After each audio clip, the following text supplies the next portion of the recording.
Taste the Daily.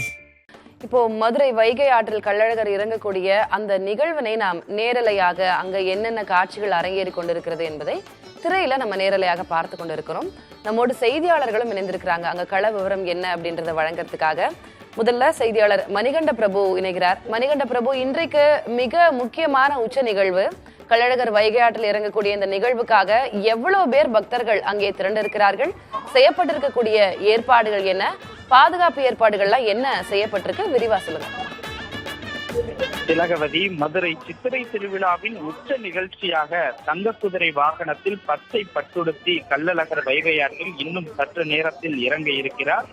இந்த கள்ளழகர் சித்திரை திருவிழா கடந்த 19ஆம் தேதி காப்பு கட்டுதல் நிகழ்ச்சியுடன் தொடங்கியது. இந்த நிலையில்தான் சித்திரை திருவிழாவின் சிகர நிகழ்ச்சியான கள்ளழகர் தங்க குதிரையில் வைகை ஆற்றில் எழுந்தருளக்கூடிய நிகழ்வு என்பது சரியாக 5:51 மணி முதல் 6:10 மணிக்குள் சூடி கொடுத்த சுடர்மணி ஆண்டாள் அணிந்து கொடுத்த அந்த மலர் மாலையை அணிந்து கொண்டு அழகர் பச்சை பட்டுடுத்தி வைகை ஆற்றில் இறங்க இருக்கிறார்.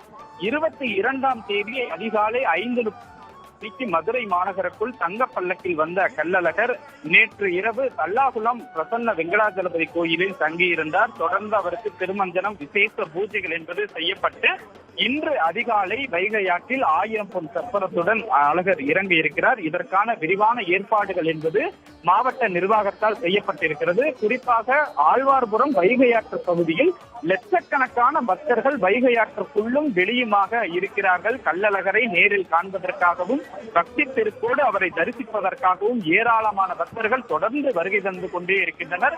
குறிப்பாக இந்த திருவிழாவில் 10 லட்சத்திற்கும் அதிகமான பக்தர்கள் கலந்து கொள்வார்கள்.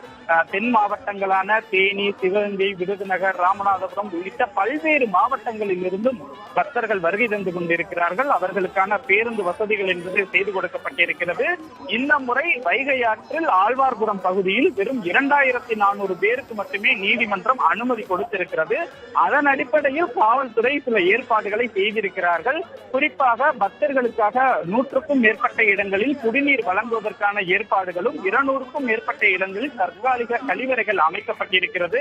அதே போல கூட்ட நெரிசல் ஏற்படாமல் இருப்பதற்காக 7000 காவல்துறையினர் பாதுகாப்பு பணிகளில் ஈடுபட்டிருக்கின்றனர். இந்த நிகழ்ச்சியானது தற்போது தொடங்கி இருக்கிறது. அதாவது கள்ளழகரை வரவேற்பதற்காக வெள்ளை கொடி ஏந்தி அந்த குடையுடன் வீரராகவ பெருமாள் வெள்ளி குதிரை வாகனத்தில் தற்போது வைகை ஆற்றுக்குள் வந்திருக்கிறார். தொடர்ச்சியாக வைகை ஆற்றின் ஆழ்வார்புரம் பகுதியில் இருக்கக்கூடிய இந்து சமய அறநிலையத்துறை மண்டகப்படி, லாலா சத்திரம் மண்டகப்படி, இந்த 2 மண்டகப்படிகளில் கள்ளழகர் வருகை தந்து எழுந்தருளுவார். தொடர்ந்து அங்கே இருக்கக்கூடிய சிமெண்ட் தொட்டியால் அமைக்கப்பட்ட அந்த தொட்டியில் வைகை ஆற்றில் கள்ளழகர் எழுந்தருளுவார். இந்த நிகழ்ச்சிகள் முடிந்த பின்பு ராமாயண சாவடியில் மிக பிரம்மாண்டமாக தீர்த்தவாரி நிகழ்ச்சி என்பது நடைபெற இருக்கிறது.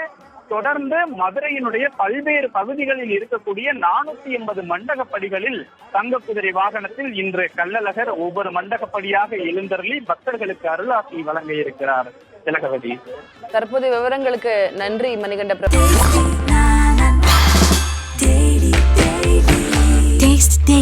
Taste the Daily.